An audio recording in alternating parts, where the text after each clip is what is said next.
Para sahabat Katolik yang terkasih dimanapun Anda berada, salam sejahtera, salam kasih Kristus, salam ekologis untuk kita semua. Saya Frater Joseph Redemets Umburupa Bini Api, CSSR, mahasiswa Fakultas Teologi Weda Bakti Universitas Sanata Dharma. Pada kesempatan ini, saya akan membawakan sebuah katekesi singkat untuk kita semua dengan tema menjaga dan merawat alam ciptaan. Saudara-saudaraku yang terkasih, sebelum kita masuk lebih dalam, mari kita mulai dengan merenungkan bagaimana dunia ini semestinya. Ketika Allah menciptakan langit dan bumi, Allah melihat segala yang dijadikannya itu sungguh amat baik. Dan itu ditekankan dalam Kejadian bab 1 ayat 31. Dunia yang diciptakannya indah, damai, dan harmonis. Manusia ditempatkan di Taman Eden, lalu kemudian Allah juga memberikan tanggung jawab besar kepada manusia untuk mengusahakan dan memelihara taman itu. Seharusnya kita hidup dalam keseimbangan dengan alam, saling menjaga, saling merawat ciptaan agar tetap subur dan penuh dengan kehidupan. Namun kenyataannya berbeda. Alam yang seharusnya menjadi rumah bersama kini menderita.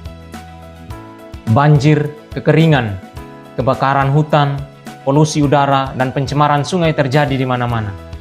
Rasul Paulus dalam Roma bab 8 ayat 22 mengingatkan kita semua bahwa segala makhluk sama-sama mengeluh dan sama-sama merasa sakit bersalin sampai sekarang ini.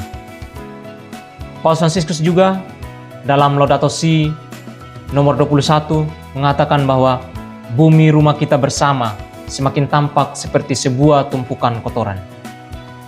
Hal ini sangat relevan dengan realitas yang terjadi saat ini, di mana manusia tidak lagi memperhatikan dan menjaga kebersihan dan juga menjadikan bumi hanya sebagai objek yang semata-mata digunakan untuk kepentingan manusia sendiri dan tidak menjaga keberlangsungan sebagaimana mestinya. Semua makhluk seakan berseru karena bumi yang indah ini dijadikan objek eksploitasi demi kepentingan pribadi manusia. Saudara-saudaraku yang terkasih, mengapa hal ini bisa terjadi? Penyebabnya tidak lain adalah keserakahan manusia itu sendiri. Dalam kitab suci menegaskan bahwa karena akar segala kejahatan ialah cinta uang. Itu terdapat dalam 1 Timotius 6 ayat 10. Banyak orang hanya mengejar keuntungan tanpa peduli pada dampak bagi alam dan sesama. Paus Fransiskus mengingatkan kita dalam Laudato Si, kita tidak mewarisi bumi dari nenek moyang kita, tetapi kita meminjamnya dari anak cucu kita yang akan datang. Keserakahan hari ini berarti sebuah penderitaan bagi generasi yang akan datang. Akibatnya, bumi menjadi rusak.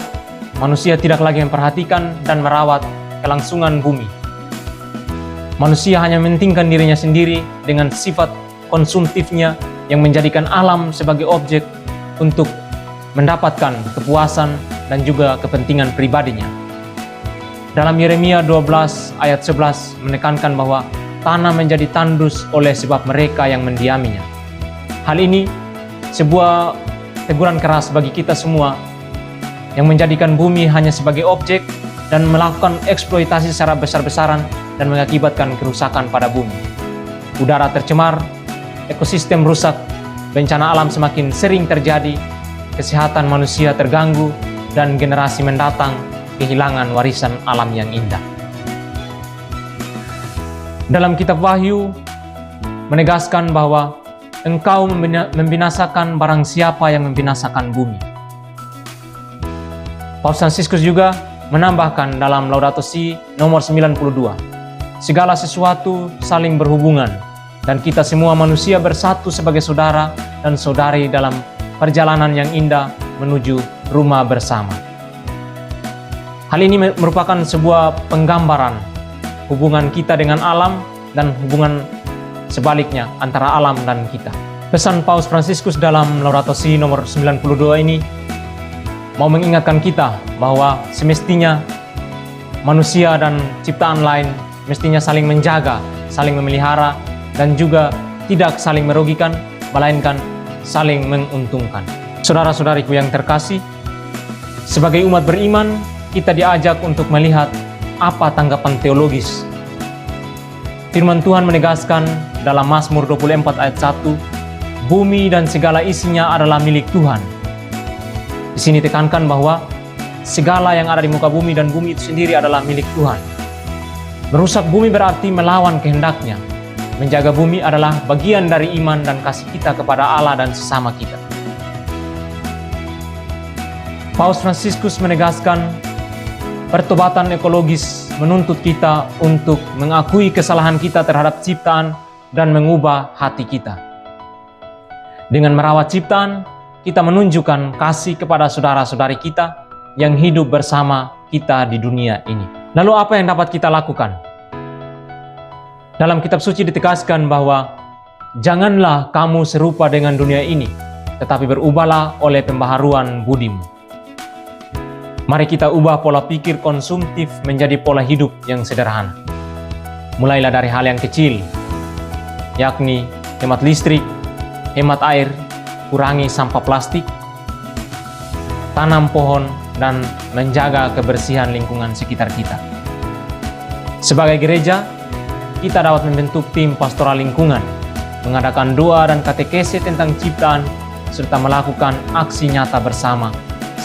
Lalu juga sebagai masyarakat, kita perlu mendukung kebijakan yang pro terhadap lingkungan dan menumbuhkan budaya solidaritas ekologis. Saudara-saudariku yang terkasih, bumi adalah milik Allah dan kita dipanggil untuk menjaganya. Mari kita bertobat dari sikap serakah dan belajar hidup sederhana. Dan mari kita bersama-sama merawat ciptaan agar dunia kembali menjadi tempat yang indah, damai, dan penuh dengan kehidupan. Semoga katekese singkat ini membangkitkan semangat hidup ekologis kita dan memotivasi kita untuk menjaga alam seperti alam telah menjaga kita selama puluhan abad ini. Semoga dengan katekese singkat ini kita semakin terinspirasi untuk menjaga kehidupan ekologis kita dan juga membangun relasi yang baik antar sesama ciptaan dan menjaga keberlangsungan alam ciptaan ini. Terima kasih, Tuhan Yesus memberkati.